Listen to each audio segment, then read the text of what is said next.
Season has been a struggle for Andrew Luck. He's 1-5 as a starter, and despite missing 2 games, he leads the league with 13 turnovers. Since the start of last season, Luck has committed 6 more turnovers than any other quarterback. On Sunday, he takes on Peyton Manning, who has led his team to a 7-0 start for an NFL record 5th season. In 2 of his last 3 7-0 starts, Manning led the Colts to a Super Bowl appearance. Skip, did Indianapolis make the right decision in letting Peyton go in drafting Luck? No, they did not. Stephen A., if you recall, the day after Jim Irsay tearfully eased Peyton Manning out the back door in Indianapolis, I said big mistake. And I feel even more strongly it was a big mistake now that I look at what's happening this year. I don't want to unfairly pile on to Andrew Luck, but I'm going to make a big picture point, and I'm going to stand by it. 3 years after he left Indy would give the Colts a better chance of winning a Super Bowl than Andrew Luck would. This is a win-now league, as I keep telling you, and so I don't want to look at 8, 9, 10 years down the road. I want to know what can happen in the next 3, and now I can make it 4 years that Peyton Manning would have given Indy a better shot at winning it all than Andrew Luck can give him, even at this stage in his 4th year of development. Let's look at these 4 years in the NFL for Peyton Manning. His QBR, scale of 0 to 100, is 77, a combined 77 over 4 years. That's #1 in the national. Tom Brady, who's 3rd over a 4-year span. Over that span, Andrew Luck has had a 61 QBR. Not bad, but not great. Kind of middle of the pack. But his QBR, as we talk about, it's fallen. He's gone 67, 64, 62, and now all the way down to 38, which ranks 25th in the national. I'm sorry, 30th in the National Football League. Only Ryan Tannehill was it? Ryan Tannehill and Sam Bradford. Sam Bradford, that's right. Good Lord. Got me saying Sam Bradford. Yeah, you got. Over the 4 years, Peyton Manning has thrown 39 more touchdown passes than Andrew Luck. Yep. He's thrown 8 fewer interceptions. He has 12 fewer total turnovers. And I have to point out that as successful as Andrew Luck's team has been, because it has been a playoff team, and you make the case, they go one step and then another step and another step in the playoffs. How much have they benefited from, we could argue, but I think it's the worst division over the last 4 years in pro football in the AFC South. They are now, the Colts, 19-2 over Andrew Luck's 4 years in the South. 19-2. So it's a gimme division where you're going to win the division and get a home playoff game. Okay, now let's look at what's happened in the postseason. Peyton Manning, he's only 2-3, and he did lose at home to Luck last year, so I'm going to give Luck that one. But Peyton Manning has 9 touchdowns to 5 interceptions in the postseason, and Andrew Luck in his 6 postseason games has 9 touchdowns to 12 interceptions. So even in the postseason, he has 7 more interceptions than Peyton Manning, because we know Andrew Luck has been a turnover machine. So I'm looking at the totality of this, and on aura, on mystique, on lovability in the city of Indianapolis, horseshoe on the helmet. Peyton was the Colts. It was the house that Peyton built, Lucas Oil Stadium. If you keep him and he's playing at this high of a level, and you could argue, well, maybe they don't surround him with enough help and he doesn't have a great enough supporting cast. I don't know. I'm taking Peyton over Luck. And again, I'm not saying Luck's a bust. I'm not saying I despise him. I don't.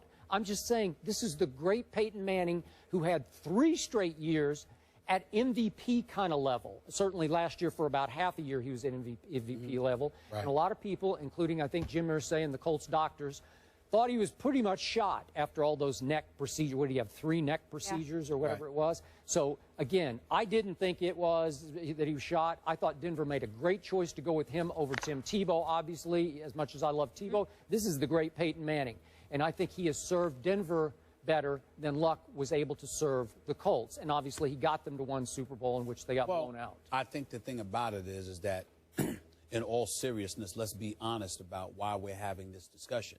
We're not having this discussion to debate the greatness of Peyton Manning compared to the greatness of Andrew Luck, because Andrew Luck does not compare to Peyton Manning as of yet.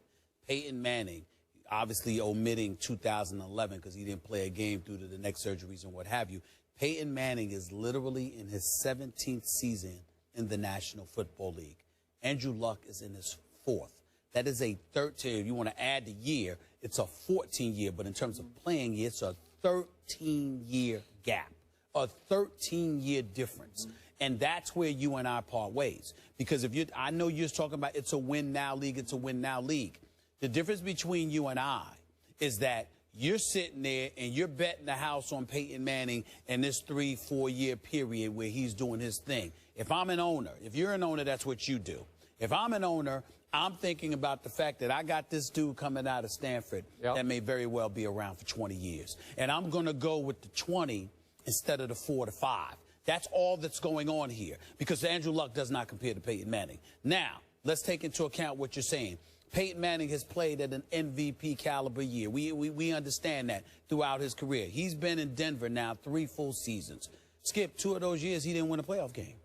He went to the Super Bowl the middle year. His first year there, they lost the very first game to the Baltimore Ravens. On a Hail Flacco. On a Hail Flacco. On a Hail Flacco. Last year, they lost to Andrew Luck. And some people believe because Peyton Manning got beat up against St. Louis and hadn't recovered. But again, because at the time he's 38 years of age, you got to go through what you got to go through. So to me, the very points, and this is where it's really interesting from a debatable perspective, because I'm not refuting what you're saying. I'm just saying that doesn't work for me in terms of my thinking. I'm looking at a Peyton Manning at age 38, all right, that obviously was beat up last year. And I'm looking at a guy like Andrew Luck that might have been able to take and withstand a little bit more. Andrew Luck's been beat up earlier this year, but he's still back. You know why? Because he's younger and he's bigger, and because he could probably take a bit more physical punishment at this point in time in his career. There's nothing wrong with that. There's nothing that should diminish the greatness of Peyton Manning.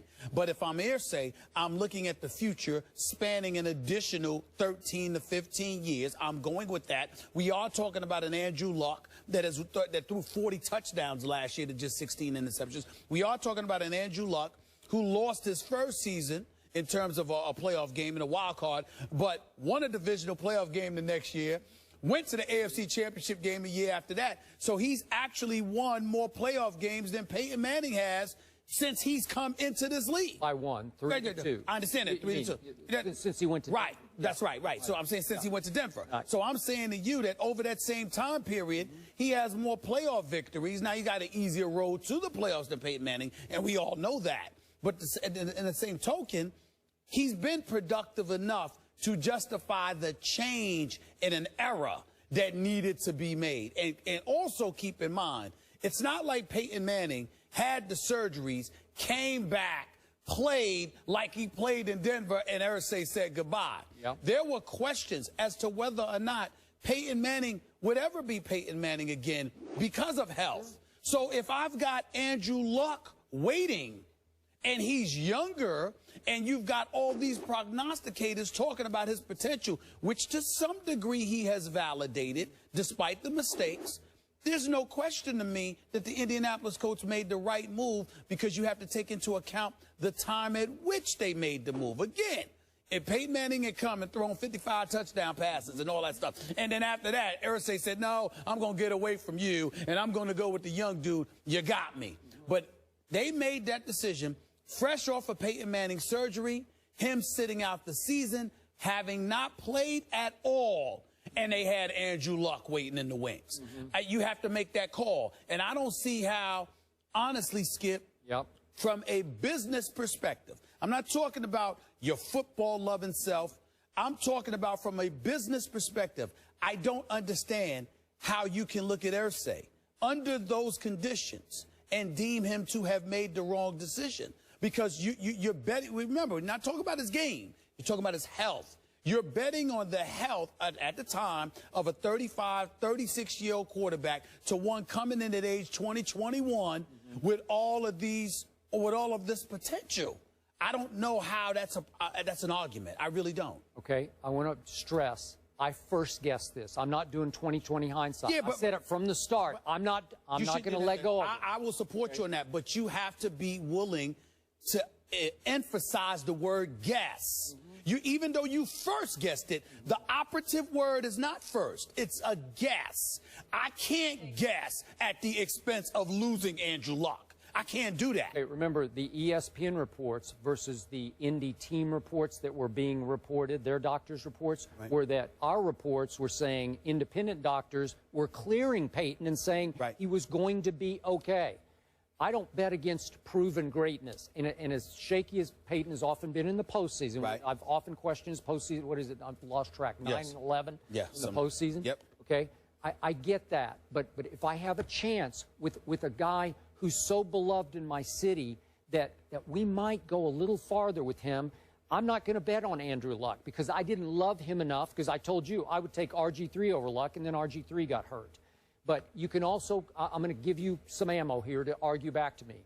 It's also possible that at age, what was he then, 36 or whatever, he needed Peyton the challenge of going to Denver, being kicked out. He was 36. He was 36. So he needed the challenge to say, I'll show you when I go to Denver, possibly. I think that Peyton Manning is class personified. I think that we have to do him his appropriate justice by recognizing that although there may be nuggets of material that can serve as a motivational tool for any athlete, Peyton is the kind of person that he's such a perfectionist, he doesn't really need it to go out there and to strive to be all that he can be. That's just the way, that's one of the reasons that I love the Manning family so much. I think they're the first family of football because from top to bottom, from Archie on down to his children, they're just class personified. They do things the right way, and they got the right attitude, and I think that applies to Peyton. But again, and by the way, his playoff record is 11-13. It was 9-10 in Indy and 2-3 in Denver. But the point is, Skip,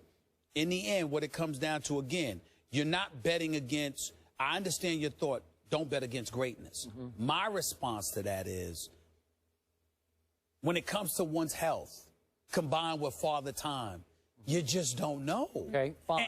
And I can't, and remember, it's not like this is Ryan Leaf here. It's not like we're guessing, like, oh my goodness, this is Ryan Leaf. No, this is Andrew Luck. I'm universally recognized. I mean, it was a surefire, no doubt about it. He was Peyton Manning.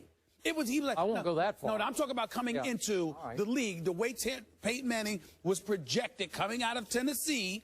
That's what Andrew. A whole lot of people loved Ryan Leaf that year. Trust me. Yeah, but they didn't trust him up here. They loved his ability, just like they loved.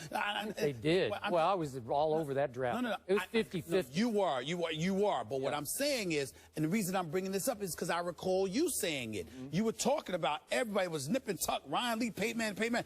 But the one thing that everybody pointed out was this. Okay. And they didn't say that about Ryan Leaf. Last point. As much as I love and admire the Manning family, I don't love and admire Jim Irsay. And I think in the end, this is my 2 cents from a distance. This is my armchair psychiatry. To me, Jim comes across as a frustrated wannabe rock star. He's bought up all these classic guitars used by Jimi Hendrix and some of the great guitarists. Right. And I think in the end, at that point, he wanted to take over the Colts. He wanted to get, because it was Peyton's team, and he wanted it to be his team and his future. So I'm going to go pick the quarterback, and I'm going to show you, and then I'm going to take over the town. That's what I think he tried to do. And my response to that, I think that, and I don't mean to be negative here, but I don't think we can ignore some of the personal issues Irsay had and how that may have basically provoked him even more to want it to be his, because the level of affection that he would receive would offset some of the problems he had. Maybe. And to piggyback on both of that, some concern with the Colts specifically. Did you guys see the Indianapolis Star report that they held a players-only meeting that happens all the time, but this one was that lineup changes are being dictated by the front office and not Pagano's staff? Well, that's great. Again, that's a Grigson issue. And it could be an owner issue. It could be an owner issue. But it's an issue. And it's good that you pointed it out, because yesterday I pointed about Grigson, or 2 days ago I pointed out Grigson. Maybe it's not Grigson. Maybe it's Irsay forcing Grigson to force whatever he forces upon the rest of the team. We'll see. Could be. Where there's smoke, there's fire. The bad man faces Super Cam in Carolina this weekend. We'll discuss who wins that one after the break.